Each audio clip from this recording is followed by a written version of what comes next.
Hey, Ideal Protein Nation, how are you? 2023, how's it treating you? I got to tell you, around here, it's been treating us really pretty well. It's busy season. We're enjoying seeing people we haven't seen in a while. We're enjoying meeting new people. But I can't believe it's already February. There's 1 month is down. Oh my God. Welcome to the Life Possible podcast. Real quick, let's do a couple of intros and get this show going because I got a great one today. Thank you for joining us today. The Life Possible podcast I created a couple years ago during the pandemic in 2021 with the idea that I wanted to feature successful clients, coaches, and clinic owners who have used the Ideal Protein program to transform their lives. These people are living lives that they would not be living if they had not gone through this program and reset their body, reset their mind, and actually reset what's possible for their lives. Why am I doing this, and why did I start this? Because my name is Dr. John Barnes, and there's no easy way to put this. Back in 2015, I found myself fat, sick, and depressed, and I did not see a way out. However, I wholeheartedly feel like God brought me the Ideal Protein Protocol as the answer to all of my prayers, both personally and professionally. Like I said, that was back in 2015.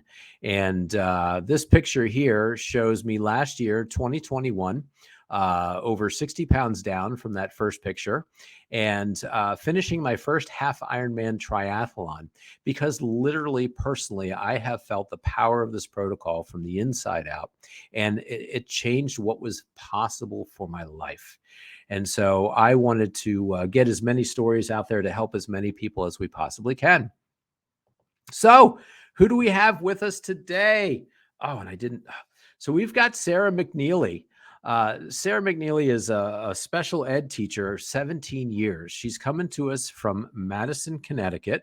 And I saw Sara's story on Facebook, and it's such an incredible story. We started to message through there, and I just knew that she was someone that I wanted to feature on this show.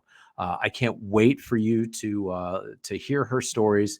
At this stage of her game, she is over 135 pounds down, on her way to her goal of 150.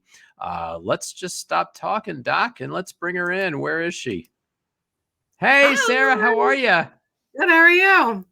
I'm doing great. I'm so excited to have you on the show. Thank you so much for doing this. Oh my God, I'm so excited to be here and just throw it all out and hopefully inspire somebody. So That's, yeah. you know what, that is the name of the game. And there's going to be somebody who hears a certain part of your story, and that's going to be the thing that flips their switch. It says, oh my God, that's exactly like me. If she can do this, I can do this. And they're going to start their journey. Yeah.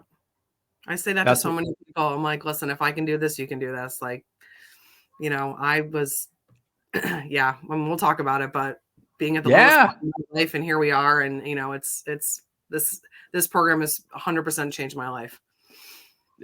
Absolutely. And I wanted to tell everybody too, I wanted to kind of make a point out of this. I saw this post in Geneva's Ideal Protein Phase 1 group on Facebook. And, I saw it. I was absolutely blown away. And so I commented, I just said, hey, Sara, your story sounds absolutely amazing. I'd love to feature you on the show. That's how I like to find a lot of my guests. I'm on a lot of different Facebook groups for Ideal Protein. And when people like yourself put themselves out there and share their stories so authentically, and that was the thing, the way that you post so authentically about that, that's how I like to get people on the show. Tell us a little bit about your inspiration to post actually as much as you do. Yeah. And it's funny you mentioned this because I actually had a really interesting conversation with a friend of mine over the weekend. And he kept saying, I can't believe how transparent you are about this whole process. Yeah. And I just was like, in my head, I'm thinking why wouldn't I be transparent about this whole process? I mean, it's so many positive things have come out of such a negative time in my life that and I know that there's so many people out there, especially now in 2023, the mental health crisis that's going on, and, people struggle every day. And I think that it's important for people to see like everyday people. Like, I'm a teacher. I'm a teacher. I live Yep. in a small town in Connecticut. I drive 45 minutes to and from work. I am helping my sister-in-law raise her 2 kids. Like, that's, and, I'm just like a normal, regular, everyday person. And if I can dig myself out of this hole, then, I'm maybe I can help somebody do the same. And I Yeah, think that it's so important just to throw it all out there. I literally have nothing to lose at this point. Except for yep. maybe more pounds. But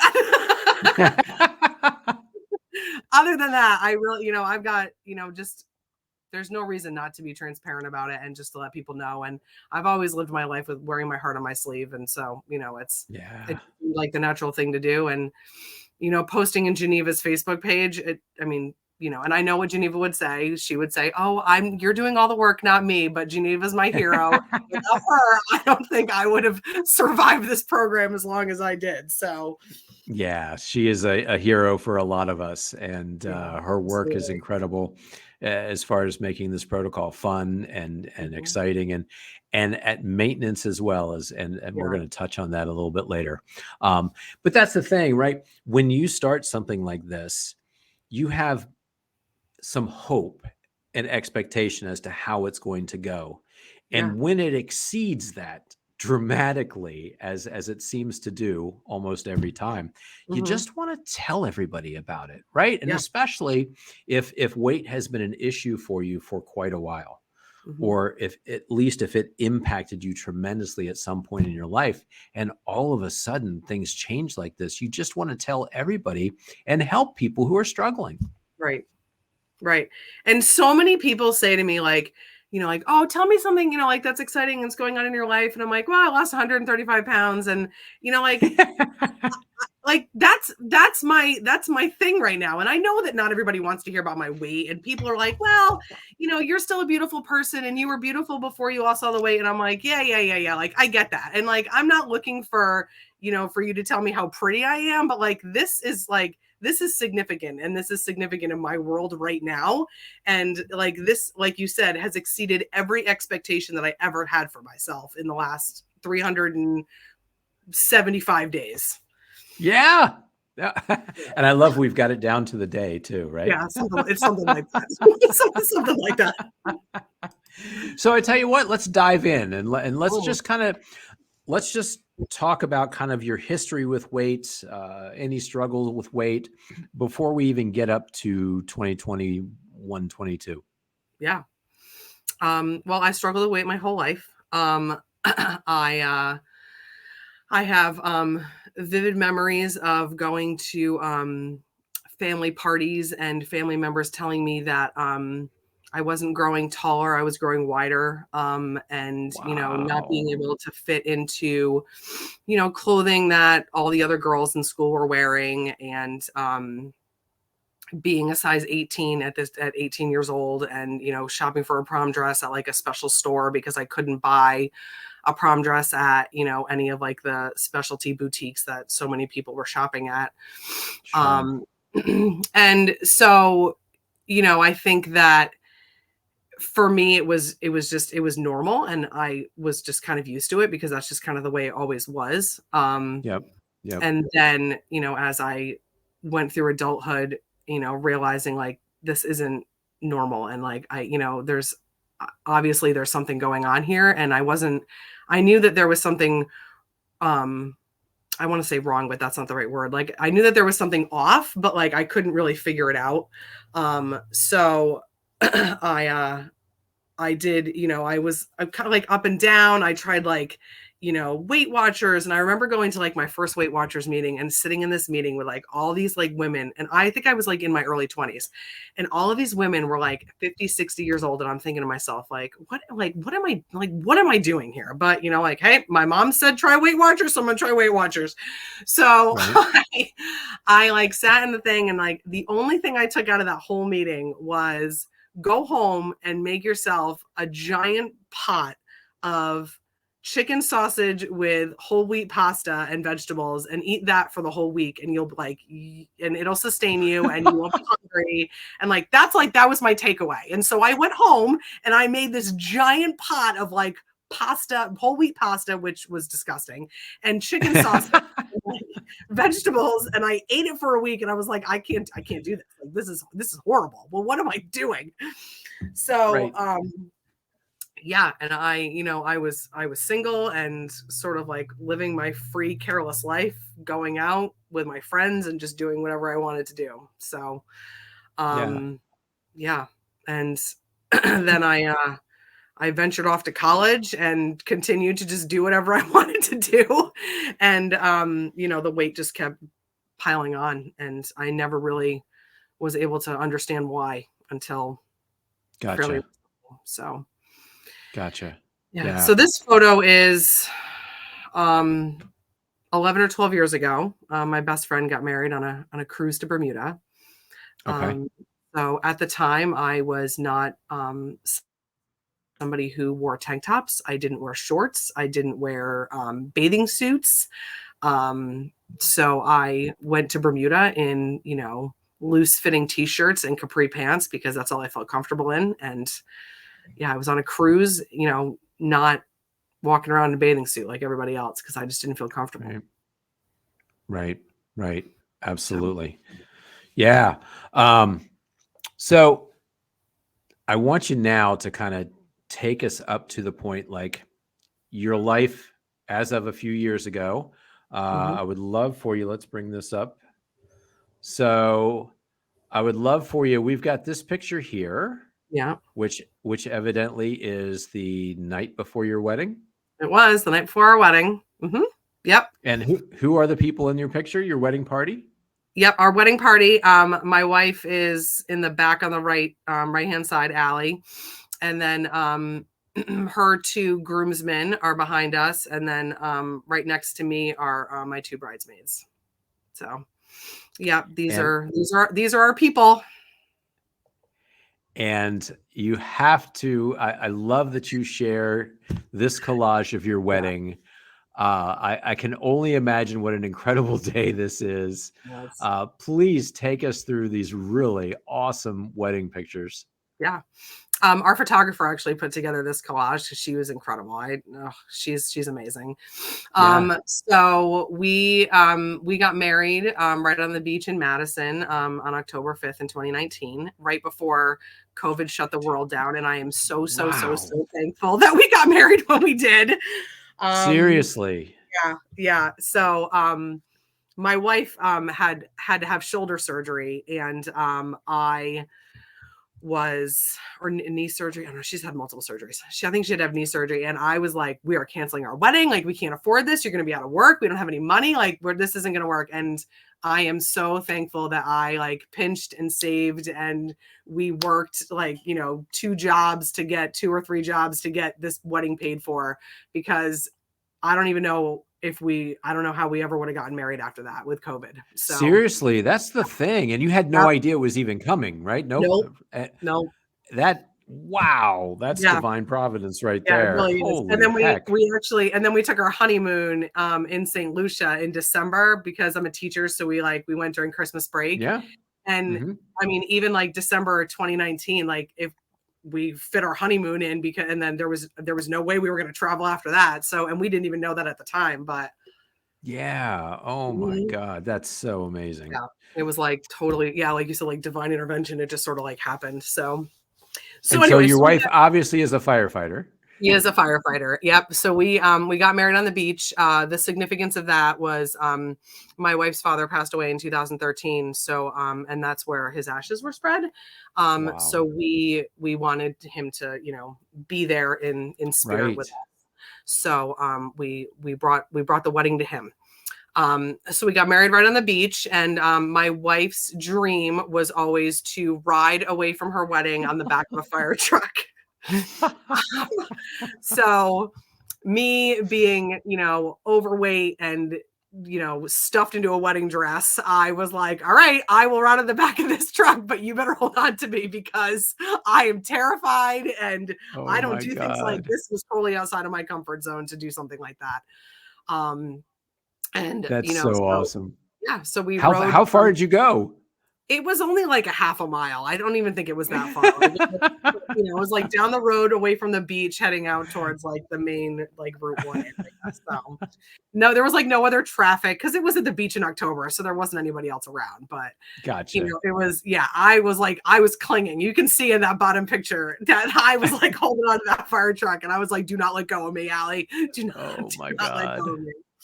Train So, flowing behind you in the oh hole. yeah, the whole nine. Yep, yep, that's it. So, and And then the the cake topper. I topper. hope people can actually see that down in the bottom right-hand corner. Yeah, so I had that cake topper made. Most people buy, their significant others, watches or nice like I don't know, like flasks, like something engraved, right? No, not me. Right, right. I bought her a cake topper because I found this on Etsy and I was like, I need to own this. It actually has a place on a shelf in our bedroom all the time now. It just sort of sits out as like a decoration. I'm Um, sure. yeah, and it's, so I got that cake topper and because no matter what I say, no matter what I do, no matter how many times I try, I'm never going to be able to pull her away from the fire department. So it's Yep. it's her first love, and I have come to accept that. So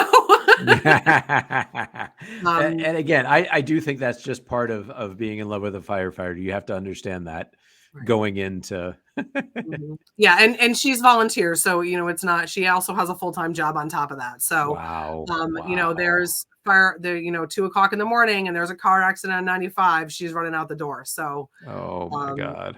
there's been holiday dinners where she's gone because somebody is deep frying a turkey and it went awry. So, Oh, of course. Of course. right. So, Which is why my wife will never let me deep fry a turkey. I've tried many times. We're this close because I found out you can get an electric one. It doesn't have to mm, be gas burning. So mm, maybe I okay. got a chance this year. We'll see. I will keep my fingers crossed for you. So you get married, Yeah. right? Yeah. And you bought a house? Yep, we did. We bought a house. We bought a house in March. We closed at the end of March of 2021, right before the housing market took off. Wow. Yeah, it was Wow. crazy. Like days before everything was like cash only. I mean, it was insanity. Yeah. Yeah. Yeah. Yep. Wow. That's Mhm. crazy. Yep. And so then um, things started changing and swirling for you. Yeah. Life got About real hard. when? When, Life when got did when did life start changing and throwing one thing after another at you? I would say it was like June 2021. Things just started to go downhill quick. We were trying to start a family, and we had 3 unsuccessful attempts at an IUI. So we had gone through the process of picking out a donor and the whole nine, and I was going to fertility appointments, and we chose the IUI route first. And as opposed to IVF. And Yep. Yep. so yeah, so we had 3 failed attempts, and it was about, I think it was September or October was like the last, our third attempt. Um and I went to my doctor, who is also in a same-sex relationship, and she has 3 children. And she said to me, she goes, Sarah, it wouldn't hurt if you lose a little bit of weight. And I was like, yeah, I know, Melissa, I know. And I just sort of like scuffed it off like it was no big deal. I was like, yeah, whatever, right? Yep. Um, Yep. so I started going to medical weight loss at a local hospital, and I was going to appointments there, and I was meeting with them regularly, and going blood work, and I was meeting with a dietitian. The dietitian appointments were over the phone because of COVID. So like I never really ever met the nutritionist that I was working with in person. Wow. Which was a challenge because it was, I don't know, like I'd be sitting in the school parking lot, on my lunch, Right. having, Right. having my half-hour meeting with this woman on the phone, and she's telling me like what I should and should not eat. Like that was really the basis of like our relationship. It was just I just felt like it was very disconnected. Yeah. But so I did end up losing like 30 pounds through medical weight loss. But that was about it. Like I didn't lose anything else. And I sort of like plateaued, which had happened to me in the past with Weight Watchers and Herbalife and all the other stuff. So on October 30th of 2021, we very tragically and suddenly lost my brother-in-law, Eric. Eric passed away from at the time, a pulmonary embolism. He had been hospitalized and ended up, he was discharged from the hospital and then had a medical emergency and passed away very suddenly. So, Oh my God. yeah, it was pretty, he was like 4 or 5 days away from his 43rd birthday.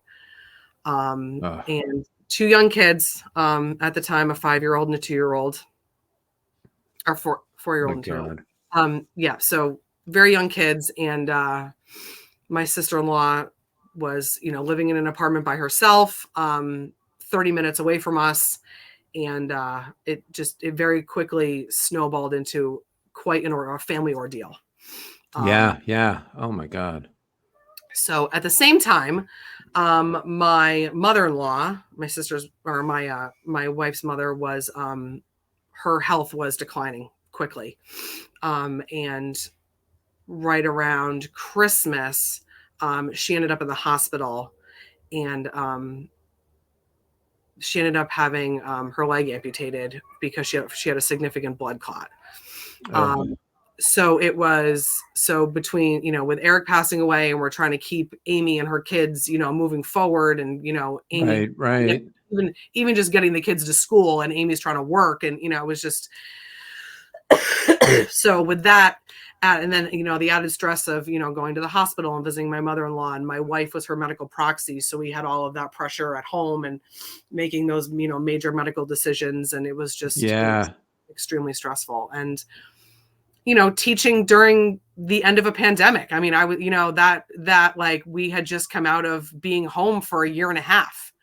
And, we're trying to put these kids back together in the classroom, and they had no idea. They had no idea what they were doing. I mean, and I work in a behavior program. So every day was like, it was like Groundhog Day, like reteaching expectations. And just, some days felt like you were slamming your head against a wall because, you've got 6th, 7th, and 8th graders who, should be so much further along than they actually were. But, because of COVID, it was just, yeah. And I think that's if you're not a teacher, I don't think you quite understand the impact that COVID had on these kids. Yeah. And, still is having on these kids, trying to catch up from what they actually lost and missed. Right. A year and a half of education. And, like we do, state benchmark assessments now. And like, there's no way you can test these kids on this stuff. They never even learned it. They weren't in school. Like, it's crazy. Well, and not just education, but also social and behavior. Oh, 100%. Mm-hmm. Yep. Absolutely. Their social emotional learning is so delayed. It's unbelievable. Yeah. So, yeah. So Christmas 2021, wow. Yeah, the day before Christmas, I was on the phone with my father, and it was Christmas Eve, and I was a mess. I couldn't get out of bed. I was crying all the time. I was like trying to support Amy and her kids at her home, and trying to keep, my house going and my family going, and the pressures of Christmas were right around the corner. So I'm on the phone with him, and I'm just like crying. And he says to me, if you guys can't come over tomorrow for Christmas, like I totally understand. It's not a big deal. Like, don't even worry about it. And I was like, Dad, like we are looking forward to this. Like he was going to make a beef roast and like all the, the great traditional Christmas dinner. And I was like, I'm looking forward to this. Like we just need a day to like just decompress and just get away from all of this for even like 6 hours. I just need to like be with you and Mom and my siblings and just hang out. Yeah. So, I'm just, and we're having this whole conversation, and he says to me towards the end of the conversation, he says something to the effect of, well, sometimes you just got to pull your big girl pants up and just keep moving forward. And it hit me like a brick wall, John. Like it just, I felt like it just like smacked me in the face. And I was like, no, I don't. Like I have been pulling my big girl pants up and just keep going for 39 years. Like I'm not doing it anymore. Like I'm done. And that was like, I was like, something has to change. I don't know what it is yet. I haven't figured it out, but something has to change. Yeah. It was such a storm, again, such a storm of things that were surrounding you from all angles. You couldn't get away from it anywhere. No. Right? Mm-hmm. 100%. It was just like it, and every day was like it would just come at me, and I'm like, I can't. I was like treading water constantly, and I was totally, I was mentally, physically, and emotionally exhausted. And I just kept going. Like I just didn't know what else to do. So I have this like epiphany over Christmas. I go to see my sister down in Virginia, her 3 kids. She had just had Virginia. Twins. Yeah, she had just had twins. And so I was like, I'm going to go away for a few days and go see my sister. So I go down and I'm like, if depending upon how I feel, like I may take a little bit of time off. I had talked to my principal, and my principal was like, listen, Sarah, like if you, go enjoy your break. If you need to come back, you need to take a little bit of time off after break, fine. If you come back after break and you're like, you know what, I can walk through the door of Groton Middle School, fine. And if you, get to the night before school starts and you're like, there is no way that I can step foot in that building tomorrow, then call me and it's going to be okay. Like, fine. So I go away, awesome. I come home, and I had a meeting the following week for one of my students that I didn't want to miss. And so I went to work that following week, and it was horrible. I was like standing in front of my class. I would be teaching, and I would just start crying. Like I had like no control over my emotions. I had no control over anything. It was just coming out of me in every way, in anger, in sadness, in frustration, like loneliness. I was falling apart. And so I got through the week, and I spent that week planning and prepping and teaching. And by Friday I was like, I'm out. Like, I'm not coming back. And so I took, I got the FML paperwork done. HR was fantastic. And I'm so lucky to work for such a fantastic district that they just, I had a meeting with the HR woman, and within like 24 hours, it was done and taken care of. Wow. They're incredible. And that was it. And I took 8 weeks off of work. I had to walk away. And that was of this entire process. That was the hardest part, because at the time, I felt like a complete and utter failure. Like I was failing these kids. I was failing myself. I am a teacher. Like this is like, Sarah, you only work 9 months a year. Like, how could you like walk away for 2 months? And that was the hardest part for me. Oh, I can't even imagine. Seriously. It's yeah. So, I started going to therapy, and I went and met with my doctor. And my doctor said, so I went and met with my doctor, and I was telling her how I was, I cried through the entire appointment, obviously. I literally, like, I found a journal entry, I think a couple weeks ago. I was like reading my journal as I was reflecting on like the whole year thing.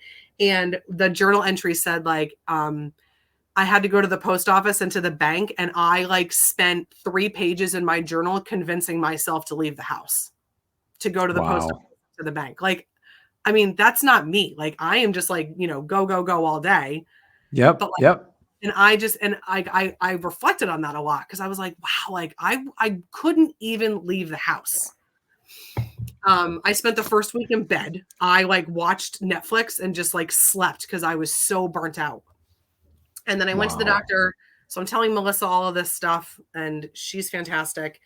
And I was telling her about medical weight loss and how I was like getting closer to having weight loss surgery. And she was like, Sarah, stop right now. She was like, do not have weight loss surgery. And I'm like, Melissa, I don't know what else to do. Like I am at a crossroads in my life right now. Like I have to lose this weight. I want to start a family. I can't do that until I lose this weight. And I don't even know where to go. I don't know what to do. I don't know where to turn. I have tried everything. I have researched online. I have tried this, tried that. And so she's like, I want you to call my friend, Jane. She owns a weight loss clinic in East Lyme. I want you to call her. And she's like my best friend, and just go talk to her. And I was like, all right, whatever. Like, so and I was like, well, what's the name of the place? Like now I have to do my research because I'm extra and that's what I do. So, so she's like, it's wait no longer. Here's Jane's, number. Give her a call. So fine. What have I got to lose? Like I'm out of work for 8 weeks. I just got put on antidepressants. My life is falling apart around me. Sure, let's give it a shot, right? Why not? Right. So I called Jane. I made an appointment, and I walked in, and I was just my coach said to me a couple weeks ago, like she held up my original photo, and she goes, Yeah. This girl walked into our office, and she was depressed. She was angry at the world. She was quiet, and she didn't want to be here. And I was like, I'm going to cry. I was like, I can't even imagine knowing you for the short period of time that I have. I can't even imagine that girl. Yeah. And like, she was right. Like that was me. Like that is exactly who I was then in that moment. And so I sat through my hour consultation, and they handed me this piece of paper, and they were like, eat this food, eat what's on this sheet, right? Just eat the sheet. Yep. I'm like, okay, fine. I'll eat the sheet. Like, whatever. Eat the sheet, take these supplements. We'll see you in a week. Okay. So they took my photos, and I go home, and now I'm like, I go to the grocery store. I stock up my house. I stock up my fridge. And I do what I'm supposed to do, right? I buy a food scale. I start weighing my food. I'm like trying to figure this all out. Fortunately, I wasn't working. So that was, very beneficial. And again, we talked about this, right? Like, yeah. I love how you had this time truly to focus on nothing else. Right. Right. And how you actually took it on to the point where you just said, you got a scale, you started weighing things, just you were going to do this, and you were going to do it absolutely to the letter. Yeah. Right. Yeah. I had nothing to lose except, 150 pounds. That was, right. I literally was like, what? So when I set my goal, I was like, what? I'm going to lose 30 pounds. Like that's okay. Like that, because that's historically speaking, that's what I've always done. So that's where I set my sights. Like, all right, if I lose 30 pounds, I'll be psyched. So I go through the first week.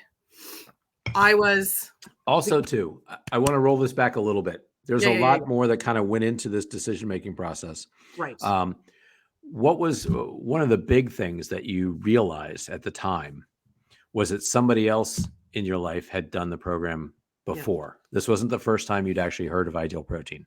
No. So my brother-in-law, who we lost in October of 2021, Eric, he did Ideal Protein. There he is. Yeah. You were right. We are going to sit here and cry about this, and that's okay. I know, right? Yeah. Yep. Yeah. So, Eric has been my driving force for this whole thing. Before Amy and Eric got married, he took it upon himself to join the Ideal Protein Weight Loss Center in Groton, actually the town I teach in, and that's him. He lost 132 pounds and 60 inches. Absolutely amazing. Yeah. What a transformation. Yep. And actually, funny story. And I think I told you this before, but he, so we were talking earlier about Geneva's cookbook and like, Yep. how that whole, her cookbook is, has just saved so many people with this program because you're able to like eat, what feels like, like normal food, right? Like Yep. I make muffins for myself and I have a muffin for breakfast every single day, right? Like when it was my birthday, I made myself that double chocolate birthday cake and I ate a quarter of it. Oh, And I ate it yep. for breakfast, lunch, and dinner that day because I could. Because you could, right? And that was Yep, I that was did. a great serving size as well. Yep, it We've was done that perfect. too. So, like, yeah, she, and I like lasagna and, all the things that are in her cookbook. So, Eric didn't know about any of this stuff, or he didn't really reach out. And, as a guy, right. He just Yep. sort of As a like guy. found the one thing that worked. Like, I think you had told me that you ate, like, Yep. you had the bars, right? And the bars worked. So I'm going to keep eating the bars, right? Like, Yep. I had pretty much the same thing for all like 9 weeks of my initial phase right. 1. Just Yep. silly, Right. absolutely silly. So Eric ate broccoli with mustard on it every day. Every day. He would steam broccoli in the microwave, like the steam fresh bags, and he would With eat mustard. broccoli with yellow mustard on it. So my sister-in-law, Amy, now, like, she's been living with us for a few months, and she like sees me cooking all this food, and she's like, Sarah, like, if I had known that any of these recipes existed when Eric did this Right. program all these years ago, like, she goes, I probably would have lost 100 pounds too. Like, it was so funny. And like, I make these foods and she's like, God, it smells so good. She's like, I can't believe that I had to survive Eric steaming broccoli. And she's like, my apartment smelled terrible Oh, for yep. months because Yep. all he ate was broccoli and mustard on it. Yep. And I Yeah, can't even imagine I know. mustard on it. I know. Broccoli and mustard. That's what he ate. But hey, So like you said before, if it works, right? So so how long before you started the program had he done this? they got married in 20 I think they got married in like 2015. So it was probably like 5 years before I did it. Okay. Okay. Yeah. Yeah. Okay. Yeah. So like Yeah. Yeah. when I started and I made the connection, I was like, I think this is the program that Eric was following. And then, I started Yeah. to do a little investigation, and yeah. So Yeah. so And then it I turned just, out. that was like I said before, he was my inspiration. And on those, those hard days and those afternoons when I came home from work and I just wanted to eat a bowl of ice cream, I'm like, nope. Like, if Eric can do this, like, Eric is Yeah. cheering for me, and I'm going to do this for him. This is Oh God. this is what I'm going to do for him. This That was is how so amazing. this is how I can process his loss, and this is how I can, grieve him, and, and still hold his memory and still hold him in my heart. That, this is what I'm going to do for him. So That's an amazing, yeah. amazing thought. Oh, fantastic. Yeah. All right. So we're going to move to this picture. Oh yeah. Look at that. Because I don't want you to get started too quickly in your story of phase Okay. 1 All right. until you explain this picture All that right. you just talked to me about earlier. Yeah. Yeah. So that's me, 135 pounds ago. This was my first week of Ideal Protein. I love the shaker. The shaker is right Yep, there there's my on the table shaker. in front of Yep. us with some Yep. chocolate drink in there. That's it. So my wife and I, on a whim, because we, had owned our house for just a few months at this point, we decided on a whim to paint our spare room. And it had this horrendous red trim, and I was like, this has got to go. Like, we have not painted any other room in our house except for this room. This is the only room as of today. Let's start with the spare room. That's it. This is the only room that's been painted. Oh my God. But well, yeah, and the red trim had to go. So so we were painting, and the keto flu had hit me so hard. I was like turbo bussing hard this week. And the only thing that I could like eat and stomach and that didn't make me feel like I wanted to go curl up in a ball and die was the chocolate smoothie. And Yeah. I literally like was living off of these smoothies for like the whole weekend because that was all I could stomach. And my weight loss coach and I was like emailing her. I'm like, I feel terrible. Like there's no way I can maintain this. Like this has Right. to end soon. She's like, Sarah, just keep drinking your water enhancers. Just keep drinking your water. Like you're going to be okay. She's like, I promise you're going to get through this. I'm like, I don't know. I feel really terrible. I'm like climbing up and down the ladder. I'm dizzy. I'm sweating. Like I'm nauseous. And I'm like, I got to go sit down. Like I need to go take a break. So yeah. And yeah, it was just like the keto flu hit me real hard. Yeah. And she kept saying drink those water enhancers because they've got some extra sodium in them and they've got some electrolytes in there, but some people need so much more than that. When you're going through those first 3 days, two things really take over. Number one, when insulin gives up control of your metabolism, you dump all the excess sodium that you've been holding on to and all the water that goes along with it. And a lot of people's blood pressure will drop tremendously during those couple of days. And that's the key. Like, that's why you were feeling everything you just described is low blood pressure because your body just got rid of all the excess sodium and water. So really, pounding that sodium in there is for those first couple of days to get you back to level once you're in ketosis. Really counterbalances that keto flu tremendously. Yep. But it is. And we always coach people, look, the first 3 to 4 days are the hardest. And after that, once you punch through to the other side metabolically into ketosis, it should be smooth sailing from there. Right. It's true. Yeah. So with that being said, with all of that sodium and water weight, when I went in for my first weigh-in, I lost 11.3 pounds of water weight. Yeah. Right. And I was like, I didn't even know what to say. I was floored. I was like, you mean to tell me that I've been carrying around more than 10 pounds of extra water? And they were like, yep. Yeah, you have. I couldn't believe it. Yeah. I was floored. And then it was off to the races. Let's do this thing, right? That was it. Yeah. And I just kept eating what the piece of paper told me to eat. I mean, and that was like, I don't know. I say this all the time to people, and like so many of the weight loss programs that I had done in the past were just like, well, you could eat this or you could eat this, or I don't know about any, like, I'm not a nutritionist. I don't have any sort of like training in metabolism and like fat burning. Like I'm a teacher. Like I teach math, science, social studies, right? Like LA, I teach special ed kids. Like I teach, social emotional learning. Like this is my gig. Right. Right. So you can tell me to like eat eggs and eat, cottage cheese and all of this, but like, I don't know, why am I doing that? Right.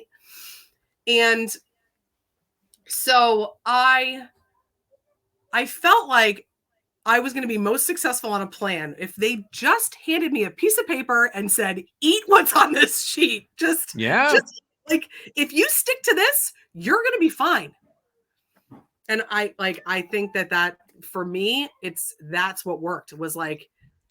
That was like my light bulb moment. Like it's on a piece of paper. I literally hung the piece of paper up on the inside of my cabinet, right next to the piece of paper that has all the measurements, how much a cup of all the vegetables weigh. And I literally even now, it's been over a year, every single night, I open up that cabinet door and I look at it and I look at my measurements and I weigh my vegetables and I know exactly what I've got. That's amazing. It's like, for me, it was foolproof. Like I could do this. You give me a piece of paper and tell me what to eat. I'll be fine. I'll do it. And that's the thing too, right? Like we are weighed down by over 200 food decisions every single day. And, it is absolutely mind-blowing, and that includes what to eat versus also what not to eat, Yeah. and you're constantly faced with these decisions all day long, and to whittle those decisions down to just a few items and just a few different food combinations, etc. You can make this as simplistic as, as your brother-in-law did, Broccoli and mustard. or you can make it as fun as Shanita makes it for people, but truly your decision making process is cut way down. Yeah. And we cannot underscore the importance of that. It's not just you. Everybody loves the idea that they don't have to make that many decisions. Right. Right. Yeah. Right. And Find, so you find initially, one of those, like, if you like the crispy bars, then just eat the crispy bars. Like, whatever. If you like the broccoli and cheese soup, then just eat the broccoli and cheese soup. Like, it's fine. It's fine. right. It can be just like that. And for I'm trying to even remember which bar it was that I had, because it's been gone for so long. Like, I thought this thing was the best thing on the entire planet. It lasted for about 8 months in the program before it was discontinued. Mm-hmm. And I even yeah. Yeah. No. You find But so the one or two products that you like, and it's like, all right, well, fine, and it proves itself every week that it's working. So, like, why change it? So initially, and you had kind of said when you were setting goals, etc. Initially, you had set a goal for 50 pounds, right? Yes. And you decide, hey, I always stall at 30. If I can get to 50, then that means that this is working better than anything that I've done. 100%. And you plotted you started running for 50 pounds. How about, tell us this? Do you even know? I don't even know. Those first, the 8-week intensive, what was the net result from that 8-week intensive? Do you remember how much weight loss that probably was? First 2 months? I started in January, February, March. I think I was down. I think I had hit like my 40 or 50 pound mark at that point. Yeah. Wow. Yeah. Wow. It was just like falling off of me. Yep. Like, I was wearing leggings because I didn't have anything. I didn't have anything else to wear. I was just wearing like leggings and t-shirts all the time because I didn't have anything else to wear because my clothes didn't fit. So. Yeah. And pretty soon they didn't fit either, right? Right. No, it's true. Yeah. So you hit the 50-pound mark. So what? What did your coach decide to do? Yeah. So I went in and was just like, oh, Sarah hit her first goal. Like, it's awesome. It's great. And I was like, well, let's go like another 50 pounds. Like, I don't know. Like, let's just keep going. I don't want to stop this. We're on a roll. Yeah. Well, because they kept asking me, they were like, well, what's your goal? I'm like, I don't have a goal. Like, I was so severely obese and overweight that like I had no idea. I had no idea like what a reasonable goal for somebody my age and my height was. I had no clue. So, I just kept saying like, oh, I'll lose another 25 pounds. Oh, I'll lose another 30 pounds. Oh, I'll lose like another 50. And, just sort of just kept going. And yeah, here we are. So you go back to school. Talk just a little bit about that. Yes. What was that transition like for you? Here you are. You've already changed so much in 8 weeks. Mm-hmm. And one of the things that certainly was personally in my story, but we see it with our people all the time, is there's also such a transformation that happens upstairs. Oh, yeah. Like, for me, and as we understand now how metabolism is so linked to mental health. Mm-hmm. And there's so many metabolic underpinnings to anxiety, depression, and everything, bipolar, and all those things. Yeah. For me, I was a different person in 2 weeks. I had already had such changes go on in my head, and I never, ever expected that. Right. What was that like for you after 8 weeks? How were you feeling mentally and physically? Physically, I felt like a completely different person. I had energy. I was, Yes. was, going out and like, I was walking and I was hiking and I was like doing all these things. Excuse me. And, I remember going back to work the first week in March. I had originally only slated for 6 weeks. I ended up taking 8 weeks because my mother-in-law passed away in February. And I decided that I needed 2 weeks to sort of like get my bearings and like really just like be able to like get through her service and not be interrupted by the thought of having to go back to work. So I gave myself a couple extra weeks and I went back to work in the beginning of March. And I remember like going back to school and as I said before, I work in a very intensive behavior program. So our kids are, they have IEPs, they have, behavior challenges, and it's myself, my co-teacher, and a school psychologist, and we work in our program together. And our kids are self-contained. So I remember going back to work and the kids were like so excited to see me, and they're just fantastic. And, they had like cards, like, welcome back, like, we missed you. And it was super sweet. But I remember specifically dealing with one of our more challenging students, and he was having a lot of problems, and behaviorally he had left a class and needed to come back to our classroom and needed a break, and just really, some aggressive behaviors. And I was able to like talk him through it and, get him refocused and, process the issue. And he was able to apologize to the people he needed to apologize to and like move on with the rest of his day. And I remember thinking, like, after the situation happened, how like there was no way 8 weeks ago that I would have had the patience and the wherewithal and the ability to walk him through that whole process and get to the point where he, like, I could piece them all back together and get him off back to class. Right. Like I was standing in front of my classroom crying at the drop of a hat 8 weeks ago. Right. And now here I am, like, helping this kid deal with like this emotional, behavioral crisis, and having the patience and the calm voice and the calm body and the, and the knowledge to be able to like piece together my words and speak very carefully and make sure that I don't say something that's going to trigger him. And, and doing that whole like self-talk thing while, conversing with him. And just, there was no way that 8 weeks ago I was mentally able to do that. And that was like a light bulb for me, that I really felt like this is going to be more than just a physical change for me. Like I was starting to see like the mental differences. Yeah. Yeah. Oh my God. And so you went ahead and you finished the year, right? Yeah. Yep. Finished the year strong. Finish the year strong. I got to show this picture because I absolutely love, and you just dropped these pictures on me today. I absolutely love this picture. I love how you take a first, just like the kids, you take a first day of school. We do it every year. Every year we do it. First day of school picture and a last day of school picture. And this is that school year that you were talking about. Yeah. Yeah. Yep. So that's me on, in September or August, probably August. And then, in June. And June.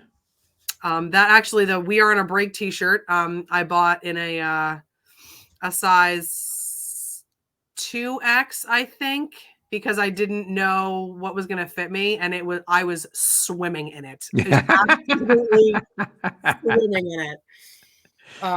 I actually have, so myself and 2 coworkers, we always get like matching t-shirts for the last day of school. Like that's our thing. Cause because we're teachers and that's what we do. That's what we do. So I bought these t-shirts, gonna get the XL. And I'm like, no, like, I don't think and I didn't want to like risk that it didn't fit me. Yeah. So yeah, I think I got like the 2X or the 3X, and I was absolutely swimming in it. Oh, that's amazing. That's awesome. Yeah. I'll never be able to wear that shirt again, but that's okay. Well, and again, it can double or triple as other things, right? I mean, no, absolutely. So that brings us to, where are you now? I saw that you celebrated 1 year. And in fact, if I roll back I'm going to do this. We're just going to do it on the air. If I roll all the way back to this picture here, this was a post that you put out there 1 year to the day that you got started, right? Yeah. 1 year. Yep. And you're over 135 pounds down in this picture. Yes. Mm-hmm. Yeah. And amazing. Yeah.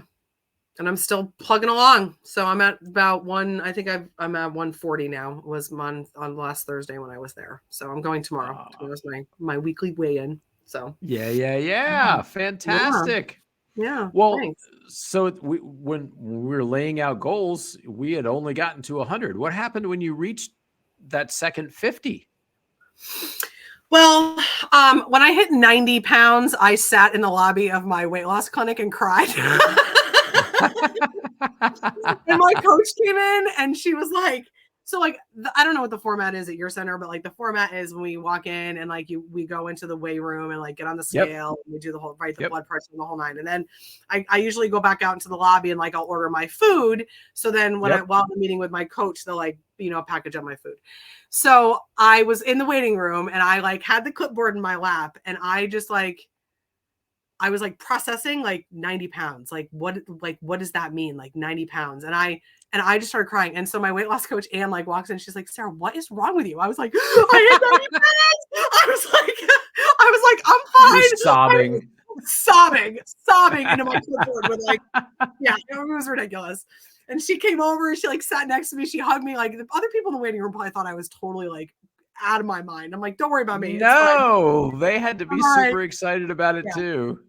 Yeah. So, and like in our waiting room, they have a screen, like a TV that shows the picture, like people's progress photos.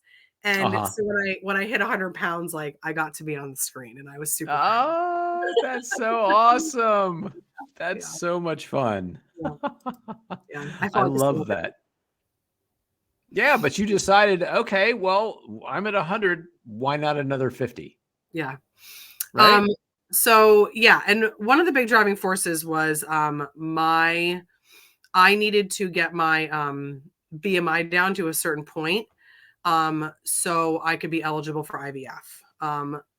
So that was sort of like my driving force. So obviously, as we go through this process, there's we use the scale that like calculates all the things, right? It like checks your water, your fat, your muscle, and so as I'm watching that BMI like slowly go down on my weekly chart, I had to get to a certain point so I would be eligible. And it wasn't even for IVF, it was the anesthesia that they put you in under, that they use to put you under when they do the procedures. So that was where I had to be. So yeah, and then this is the most recent picture that you've actually posted, right? Mm-hmm. Yep. Yeah. Absolutely amazing. So, I mean, I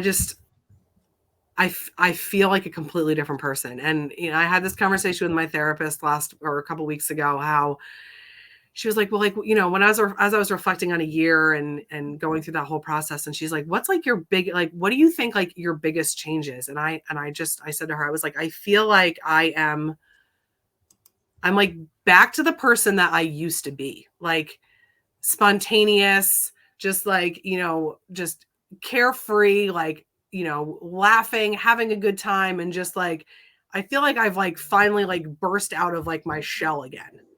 Yeah. And like I dug myself out of a really, really, really dark place to get where I'm at. And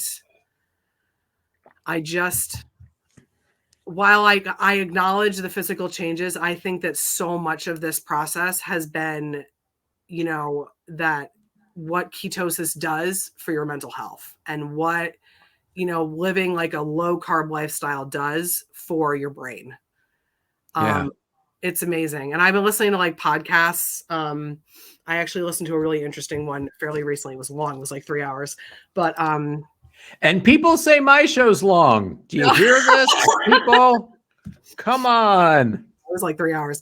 Oh my God. It was all this doctor who has been doing all this research about ketosis and how it's like what it does for like the mitochondria in your cells. And like, it was fascinating.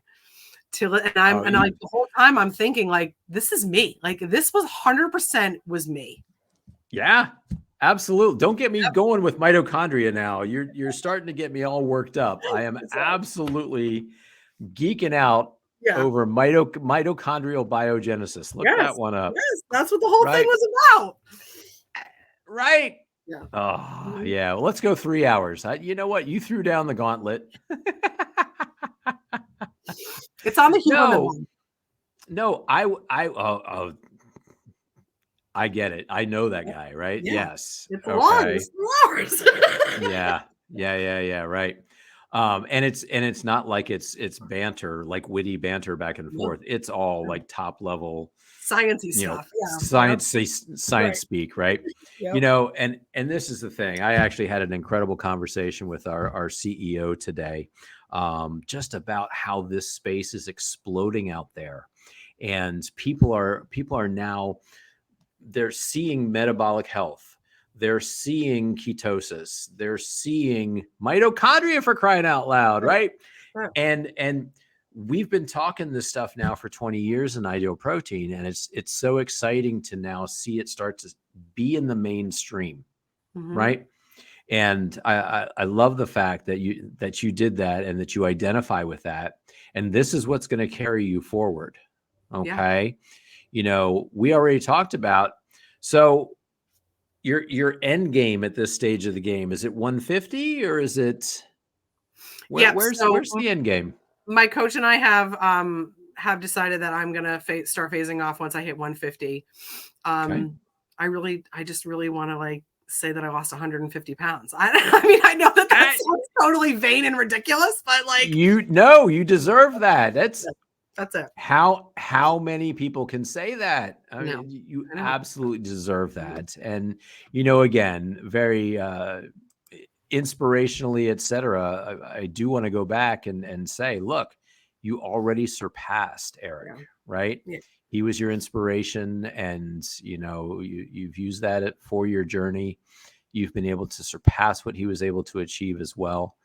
And we talked about how just meaningful this whole thing has been for you. Yeah. But so moving forward, then when you go into phase 2 and we start learning lifestyle nutrition, we develop your macro code and all of those things, you're already prepared. I'd love for you to share with some people, with our listeners and viewers, how are you prepared to start attacking phase 2 and 3? I'm What so resource did you buy? I'm so excited. So I faithfully follow Geneva on Facebook, and I'm always trying her new recipes that she posts and things like that. So and I'd been on her website, and I bought the green cover Ideal, the phase 1 book. I have the orange First one, one. yeah. Yeah, the very first one. I Yep. managed to find a copy of that, and then I got the newer one, the second one. So I was on her website, and then like through Facebook, I learned that she was going to be sending her like I think it's the low carb cookbook, Yep. the low carb lifestyle. She was going to be sending that to print, and that because so many people were asking for it. So I was like reading about it, and she was sending it to print, and that her pre-orders are going to be available on Black Friday. So I'm here at home, and I'm telling, my sister-in-law about it. And she was like, well, do you want it for Christmas? Because I don't know what to buy you for Christmas. And I was like, yeah, I want it for Christmas. Like, absolutely. So we like set a reminder in our phone to make, because we had to pre-order on, Black Friday, like Geneva has her pre-order sale. So we set reminders in our phone, and on Black Friday, Amy like pulls out her phone, and she like opens up Gina's website, and she goes, "Is this the one you want?" I was like, "That's the cookbook I want." And she goes, "Okay." She's like, "X surprise on Christmas." I was like, "All right, I can do that." Yeah. Oh, So she bought it for me. that's It's in my fantastic. cabinet, and I like can't. And I've already like sticky noted recipes. Like I can't. I can't wait. I'm so excited. Oh, I'm telling you too. And when she first put it out in the first printing, we have both of those. We've always had both of those cookbooks here in the office. Yeah. And I guess somehow it had slipped my awareness that she was actually selling out of the first printing of that cookbook of Geneva's Low Carb Lifestyle, Geneva's Kitchen. And so I went to order some, and she's like, "John, I sold out like last month. Like, I don't have any more." I'm like, you've got to be, what are you talking about? We don't have any more. And she's like, oh, and the cost of paper and supply chain and all this Yeah. stuff going on. I don't know if I'm going to do it, whatever. And, a little bit later on, I got an email. Hey, I found in the back of a supply closet 2 cases. I'm offering you one. Do you want to That's buy one of them? I'm amazing. like, oh my God, I need a case, right? Yes. You're like, yes, I'll buy it and pay next day shipping. Thank you very much. Exactly, right? Because people were clamoring for it. And I said, look, here's the deal. If Geneva can make those amazing recipes with just that phase 1 sheet, Right. imagine what she can do with just a little extra carbs and fat, right? I know. Like and cheese. I know. And cheese. Right. I know. Absolutely. It's coming. It's coming. It's coming. So yeah, when she announced that she was doing that extra printing, that second printing, we were all so excited about that. I love that story because I think she and I were talking about it on the second episode that we did together as to that whole Black Friday thing and pre-order and stuff. That Yeah, there's no, I don't do Black Friday shopping. That I did that. Like that was like right. That was the hey, thing. And I love that you mentioned Christmas because you sent me a couple of Christmas pictures that are worth talking about as well. Tell us about this before and after Christmas picture. Yeah. So the picture on the right was me. I play in a fife and drum corps, and we have a Christmas parade every year.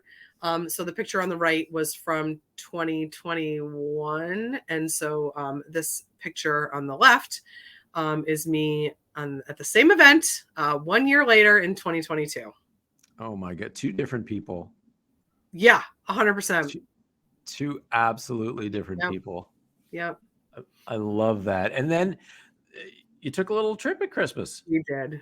We went to Jacksonville, Florida. The picture on the left, it was like 30 degrees on Christmas and the day after because it was freezing in Florida. We brought the Northeast weather with us. Yeah, great. And then You're to blame. Yeah, we are. And then, and then the picture on the right was we went down to Cape Canaveral and it was 70 degrees that day and it was fantastic. But I will say that, despite the challenges of finding food at the John, the Kennedy Space Center, because it was difficult to navigate the food court there with being on phase 1. They did have a salad that I was able to purchase, and I was very I was nervous because I had like my IP stuff in my bag, and I was like, are they going to take it from me through security? Like, I don't know how this is going to work. I'm going to bring it any, and they didn't take my water enhancers. So I had all that. So I was fortunate enough that I was able to get through security and they didn't take my food away from me. So yeah, right. Well, and so many people are worried about airport security as well, with those kind of things. And you can fly with the dry packets in your carry-on. So yeah, as long as you don't bring like any of the pre-made shakes, you can just like fly right through. I had no problem with my stuff. Yeah, all that single serve stuff and like you said, the dry packets, etc. It flies very well if anybody was concerned about that. Yeah. All right, Sarah, let's wrap this show up. If somebody was to ask you, Sarah, I'm thinking about doing the Ideal Protein program, what would your advice be to them? Should they, shouldn't they? And what should they expect? My advice would be to do it. I mean, I totally believe that I would not be where I am today without this program. I think that while I followed the program faithfully, probably more faithfully than some, I think that it has opened up so many opportunities for me that I would not have had otherwise. When I look back at like those photos, that day that Allie held me on the back of a fire truck, and I was terrified because I thought I was going to fall because this was totally out of my comfort zone. And then I think, we went to Florida and Allie signed us up to go ziplining over an alligator farm. And I did it because I was underweight and I could go ziplining. Oh my God, I didn't know that. And I Yeah. got no pictures or video of that. Come on. I know, because they're on a USB and I have to load. It's yeah. So I know I got to. Yeah, I went ziplining for the first time in my entire life because I am over an alligator farm. Over an alligator farm. It was pretty cool. But I'm at a size that I have never been as an adult. And I am, yeah, I've literally never been this size as an adult. And I have a hard time processing that sometimes. Right. But the benefits 100% outweigh the challenges that you're going to face doing this program. Yeah. 100%. Oh my God. Again, when you say it like that, like we hadn't even discussed that concept that you were at a weight that you've never been at as an adult. No, I've never been this size. And I look at myself in the mirror and I have to do a double take because I don't recognize myself. I see myself in photos. It's just, I hold up my clothes and I'm like, this is going to fit me. It's so, yeah. I've really, it's taking me the mental part of that is really to overcome that is really, that's been challenging. But yeah, and it's definitely a thing, right? Yeah. And again, you have to keep taking pictures. You have to keep looking at yourself. It was funny because I didn't lose nearly that much weight, but when you look at yourself in the mirror every day, it's one thing. But the first time that you see a picture of yourself after having lost a significant amount of weight, you do take a double take at that and say, wow, is that really what I look like? Yeah. Right? Yeah. That side by side that you had up at the beginning with the 3 pictures, I look at that my first photo and I'm like, I looked like that. That's crazy. Yeah.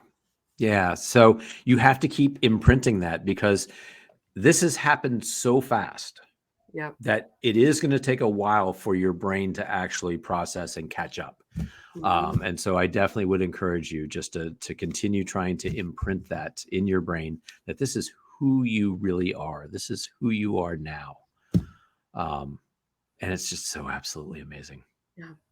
And then the only other thing I want to say is that I think that, what I've learned with this program is I don't think I would have learned in any other capacity. I think that I have learned so much about myself as a person and my strength and my ability to stick to something but understanding why I'm eating the way that I'm eating and understanding the food that I'm eating and what it does for me and how how a bowl of ice cream makes me feel and how a bowl of broccoli makes me feel. Right. And learn and understanding, what my body needs and giving it those things is, I think that, that has been that's been a huge game changer for me because now I can look at, whatever the kids are eating for dinner and be like, I know exactly how those tater tots are going to make me feel. And I don't even want it. And that's a real thing, right? People, you're living in a house with little kids and they're eating pizza and chicken nuggets and all these food, mac and cheese. But I know how that mac and cheese is going to make me feel. I don't want it. I don't, because it's going to make me feel terrible. Yeah. And that helps the mental game too, I think. 100%. To be able to talk myself out of it. 100%. Yeah, no, absolutely. Yeah, that's the dream for a coach is to get somebody there so that people do understand. And again, I'm just so non-PC, but I look at that food and I say, look, that makes me fat, sick, and depressed. Yeah. There's no two ways about it. And I experimented, and I did it on behalf of all my patients, but I experimented with, the first Christmas after I had lost my weight, I had, been so excited about how I felt, et cetera. But I let myself go over that holiday season, again, knowing full well my safety net is phase 1. And so I don't care how much, I'll gain 10 pounds or whatever over the holidays. I'll take it right back off with phase 1. what I didn't anticipate was my brain going south again. Yeah. What I didn't anticipate was, as my metabolism got polluted again, so did my head. And I woke up one morning with just as much dread and anxiety and fear as I did the year before. And I had no reason for it. My life was so good at this point, so much better than it had been. And I knew it was 100% from the inside. Wow. And so don't make that, learn from my mistake and don't do that, right? And anybody else who's out there, understand that was the thing for me that said, okay, I'm really done with this. Like I thought I'd never be in this spot again, and I never want to feel those feelings again and be here. I'm out. Right. And living a low carb lifestyle doesn't suck. No, I don't eat things I don't like. Right. I eat cheese. Yeah. Somebody once said to me, like, I was talking about how I don't like celery, and they're like, well, what, do you eat it? And I was like, yeah, I eat it all the time. And they're like, but you don't like it. I'm like, well, yeah, but I'm supposed to eat it because it's green. And they're like, no, if you don't like it, you don't have to eat it. That's but that's the way I was living my life, right? I was like, I don't know. Right. So it's a vegetable. I'm supposed to eat my vegetables, so I'm going to eat celery, and I can't stand celery. So you know what I haven't eaten in since I started Ideal Protein? Celery, because I don't like it. So which is amazing too, right? Because that's an unlimited raw vegetable. I don't eat it. I can't stand it. And you know what? And you shouldn't force yourself to eat stuff you don't like. Exactly. Amen, totally sister. That's great. Well, Sara, we've had so much fun again tonight. Thank you so much for being on the show. This show is going to touch a lot of hearts, and it's going to help a lot of people on their own personal journeys. I can't wait to follow up with you on what's to come in your life and in your journey over the next year or so. So thank you so much. You're welcome. This was awesome. I hope I inspired somebody. So. Oh, there's no question. There's no question. Thank you. Why don't you hang out backstage for me real quick? Let me close this show up, and we'll chat a bit. All right. All right, ladies and gentlemen, just episode 56 of the Life Possible podcast. Like I said, an absolutely amazing story. I hope that if she reminds you of somebody in your life, if you know somebody who might connect with Sara's story and either needs help and motivation as they're already in the Ideal Protein program, or they've been desperately searching for something. We touched on a lot of different things today. We touched on losing weight to help with fertility things. We've talked about the metabolic underpinnings of mental health. We even touched on mitochondrial biogenesis, for crying out loud. I'm not going to let you live that one down, Sara. I'm stoked. Please like the show, pass it on to your friends and family. We are on Facebook and YouTube for the videos, and we are on audio platforms, every audio platform where you can listen to podcasts. Thank you again so much for joining us. And as always, get out there and pursue your own life possible.